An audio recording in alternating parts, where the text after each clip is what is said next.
মরহুম সাইফুর রহমান সাহেব যে উন্নয়ন করে গেছিলেন সেই উন্নয়নের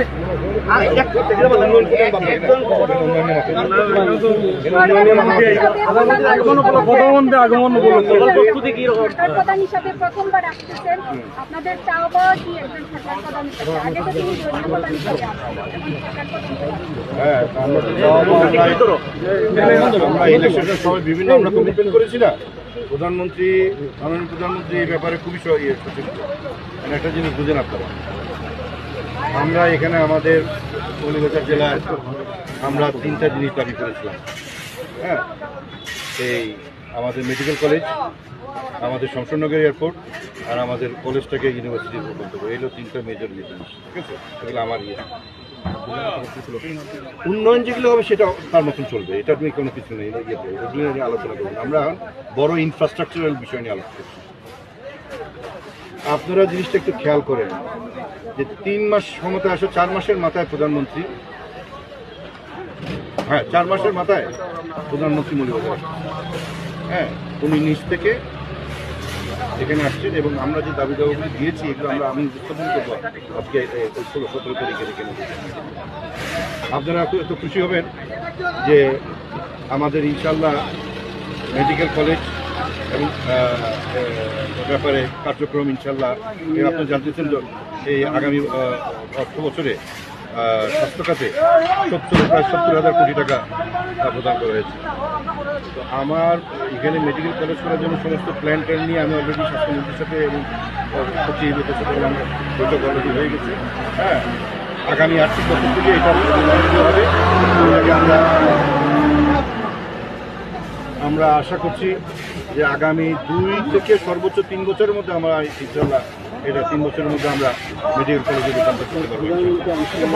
সবচেয়ে ভালো খবর হলো আরেকটা, আপনারা জানেন যে আমি সংসদে 71 বিধিতে শমশেরনগর এয়ারপোর্টের ব্যাপার নিয়ে যে করেছিলাম এবং মাননীয় বিমানমন্ত্রী বলেছিলেন যে সময় লাগবে, আর আমি কি উত্তর বলেছিলাম?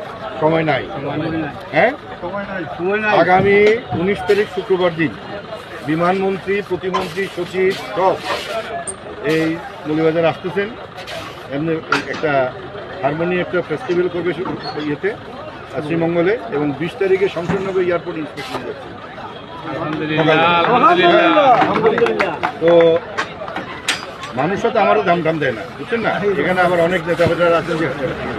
তো ইনশাল্লাহ এটা আমার বিষয়, এটা মাননীয় প্রধানমন্ত্রীর সদিচ্ছা। মাননীয় প্রধানমন্ত্রী সদিচ্ছা করেছেন, এতে আমার এই কথায় তো বিমানমন্ত্রী আসছেন, বিমানমন্ত্রী আসতেছেন প্রধানমন্ত্রীর নির্দেশে।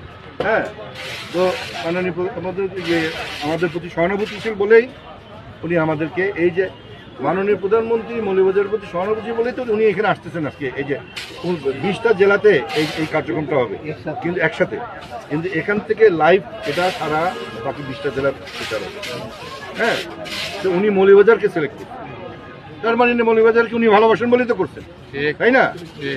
আর এই যে শমশেরনগর এয়ারপোর্টটা, এই শমশেরনগর এয়ারপোর্টটাও তো ইয়েতে আমি উত্থাপন করেছিলাম। অনেকগুলি এয়ারপোর্টের কাজ আমি এসছে, কিন্তু পর্যায়ক্রমে শুরু হচ্ছে। তো প্রথম ধাপে ইনশাল্লাহ আমরা আশা করছি যে আমাদের শমশেরনগর এয়ারপোর্টে একটা প্লাস পয়েন্ট হবে শমশেরনগর এয়ারপোর্টে, যে এইটা তৈরি করতে সবচেয়ে কম সময় লাগবে, সবচেয়ে কম খরচ হবে, সবচেয়ে কম খরচ লাগবে এবং সবচেয়ে কম সময় লাগবে। তো এইটা নিয়ে আমরা ইয়েতে করছি। কিসের ব্যাপার? যেহেতু সময় কম, একদম কম, আমরা একটু প্রস্তুতি নিচ্ছি।